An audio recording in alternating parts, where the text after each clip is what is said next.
So right now I'm running a little under 200 hertz, and I'm going to go through a program stored in here in the E² prom that's going to go through the numbers 0 through 15 and compute their square. So it should do 0 times 0, 0, 1 times 1, 1, 2 times 2, 4, and so on. And what you're going to see is you're also going to see the partial sums appear on the 7-segment displays. So when I flick this to the right, I'll unreset the CPU.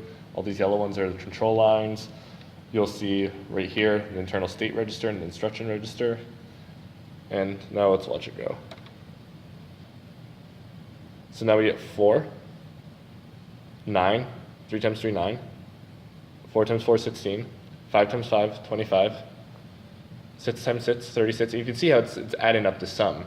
So it's doing it the really old school way with no bit shifting or no hardware multiplication. We're just doing it all in software. There's the state register advancing.